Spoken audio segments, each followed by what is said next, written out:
शाहजहां का शासनकाल कैसा रहा और क्या शाहजहां का उसकी बेटी से अफायर था। दोस्तों, आप देख रहे हो मिस्ट्यूट गुरु यूट्यूब चैनल। दोस्तों, आप हमारे चैनल पर नए हैं तो हमारे चैनल को सब्सक्राइब कर लीजिए। चलिए वीडियो स्टार्ट करते हैं। दोस्तों, शाहजहां के काल को सबसे भ्रष्ट शासनकाल भी कहा जाता है, लेकिन आपको जानकर आश्चर्य होगा कि दिल्ली सल्तनत के सुल्तानों व मुगल बादशाहों ने भी बहुसंख्यक हिंदू महिलाओं को बड़े पैमाने पर यौन दासी यानी सेक्स स्लेव्स बनाया था। इसमें मुगल बादशाह शाहजहां का हरम सबसे अधिक बदनाम रहा, जिसके कारण दिल्ली का red light area GB road बसा।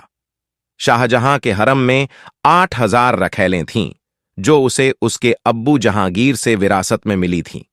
उसने अब्बू की संपत्ति को और बढ़ाया। उसने हरम की महिलाओं की व हिंदू परिवारों से जबरन महिलाएं लाकर हरम को बढ़ाता ही रहा। कहते हैं कि उन्हीं भगाई गई महिलाओं से दिल्ली का red light area GB road गुलजार हुआ था और वहां इस धंधे की शुरुआत हुई थी। जबरन अगवा की हुई हिंदू महिलाओं की यौन गुलामी और यौन व्यापार को शाहजहां प्रश्रय देता था और अक्सर अपने मंत्रियों और संबंधियों को पुरस्कार स्वरूप अनेकों हिंदू महिलाओं को उपहार में दिया करता था।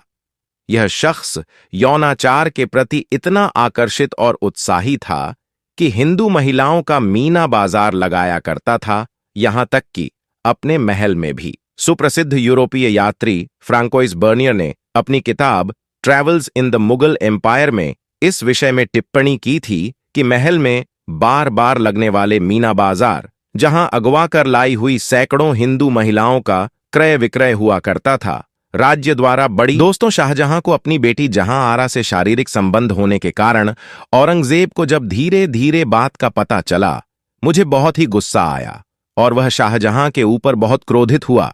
इसीलिए उसने शाहजहां को कवास में बंद कर देने का आदेश दिया। 1657 में शाहजहां बीमार पड़ा और उसी के बेटे औरंगजेब ने उसे उसकी बेटी जहांआरा के साथ आगरा के किले में बंद कर दिया। परंतु औरंगजेब ने अपने बाप की अय्याशी का पूरा इंतजाम रखा।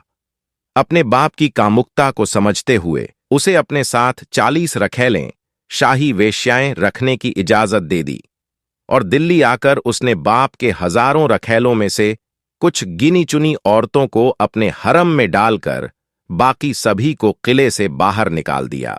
उन हजारों महिलाओं को भी दिल्ली के उसी हिस्से में पनाह मिली जिसे आज दिल्ली का red light area GB road कहा जाता है, जो उसके अब्बा शाहजहां की मेहरबानी से ही बसा और गुलजार हुआ था। शाहजहां की मृत्यु आगरे के किले में ही 22 जनवरी 1666 में 74 साल में हुई। अत्यधिक कामोत्तेजक दवाएं खा लेने का कारण उसकी मौत हुई थी, यानी जिंदगी के आखिरी वक्त तक वो अय्याशी ही करता रहा था।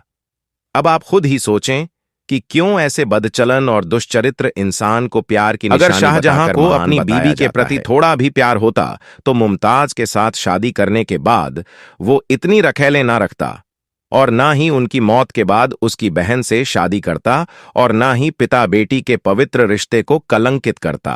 क्या ऐसा बदचलन इंसान कभी किसी से प्यार कर सकता है? क्या ऐसे वहशी और क्रूर व्यक्ति की अय्याशी की कस्में खाकर लोग अपने प्यार को बेइज्जत नहीं करते हैं? शाहजहां को प्यार नहीं, हैवानियत की हवस थी।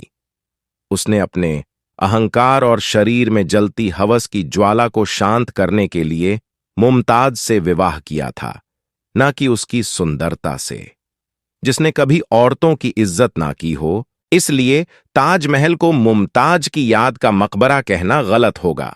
दरअसल ताजमहल और प्यार की कहानी इसीलिए घड़ी गई है कि लोगों को गुमराह किया जा सके और लोगों, खासकर हिंदुओं से छुपाई जा सके कि ताजमहल कोई प्यार की निशानी नहीं, बल्कि महाराज जय सिंह द्वारा बनवाया गया भगवान शिव का मंदिर तेजो महालय है। इतिहासकार पीएन ओक ने पुरातात्विक साक्ष्यों के जरिए बाकायदा इसे साबित किया है और इस पर पुस्तकें भी लिखी हैं। असलियत में मुगल इस देश में धर्मांतरण, लूट खसोट, अय्याशी ही करते रहे, परंतु नेहरू के आदेश पर हमारे इतिहासकारों ने इन्हें जबरदस्ती महान बनाया और ये सब हुआ झूठी धर्मनिरपेक्षता के नाम पर।